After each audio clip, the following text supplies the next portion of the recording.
Good evening. This past year, America and Israel lost a truly great man. I, along with so many of you, mourn the passing of our dear friend, Senator Daniel Inouye.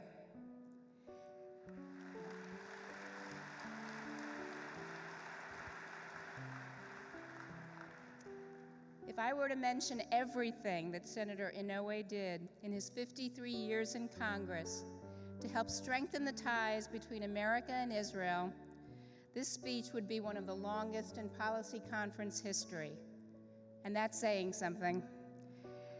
But let me share with you just a little bit about the life and work of this extraordinary patriot and leader. Senator Inouye was a World War II veteran and received the Medal of Honor and the Purple Heart. When he came back from the war, he went to law school and decided to help the Jewish state by selling Israel bonds. In 1959, he became the first Japanese American to be elected to Congress.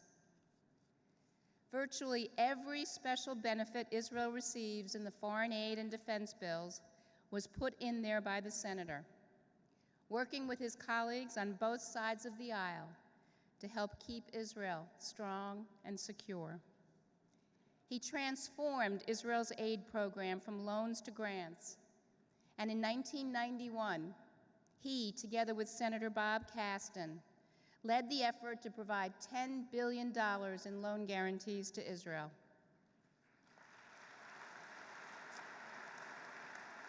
And it wasn't easy.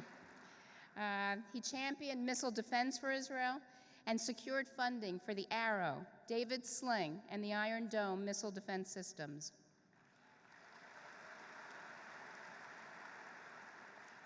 And he was one of the early leaders in enacting sanctions against Iran. He was an amazing man. Tonight, we salute the life's work of a true champion for our cause, an American hero, and a dear friend. Ladies and gentlemen, it is my sincere honor to welcome to the stage the Senator's wife, Mrs. Irene Hirano Inouye.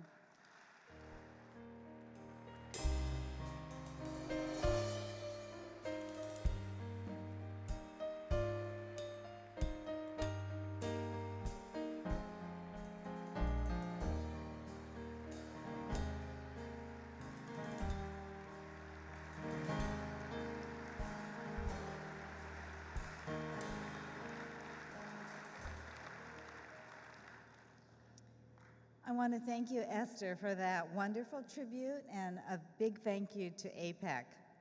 As you know, Dan truly loved being part of AIPAC's policy conference each year, and for more than 50 years in the U.S. Senate, he fought for strong U.S.-Israel relationships.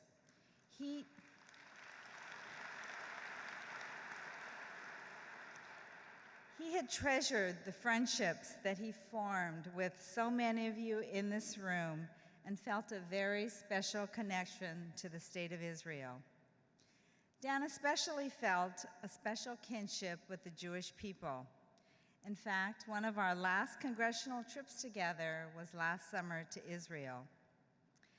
The very beginnings of that special bond began while recovering from his wounds in an army hospital in World War II. Wounded in Italy, he spent nearly 2 years of recovering and preparing to re-enter the world. It was during that time that he met a young lieutenant who was wounded while fighting in Germany. The soldier who was next to him in his bedside told Dan about the concentration camps, how he had seen bodies stacked like cordwood. Dan didn't understand. He asked the soldier, what had these people done to deserve such a fate?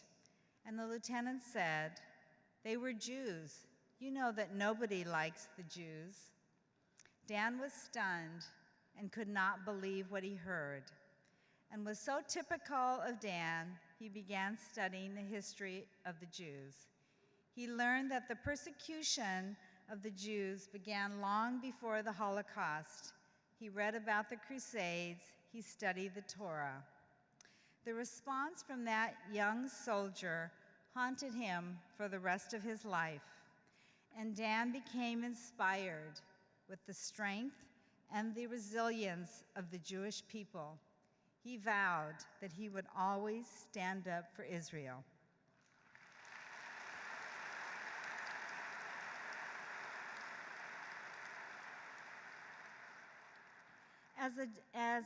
As a Japanese American who fought racial prejudice himself to earn the right to fight for his country, he knew what it was to be hated because of his culture and the community that he came from. Following December 7th, 1941, he was declared an enemy alien by the United States government, and along with other Japanese Americans, petitioned our US government for the right to put on the uniform and to fight for his country. He would rise to become the President pro tem of the United States Senate, third in line to succeed the president.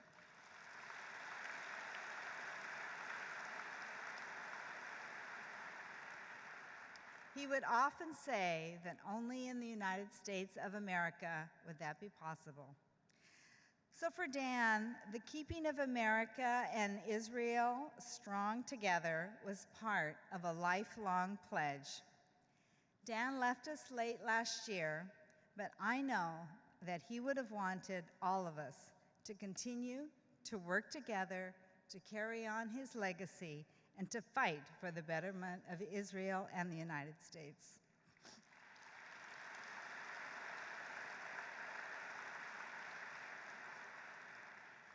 Dan wanted the same thing for both countries.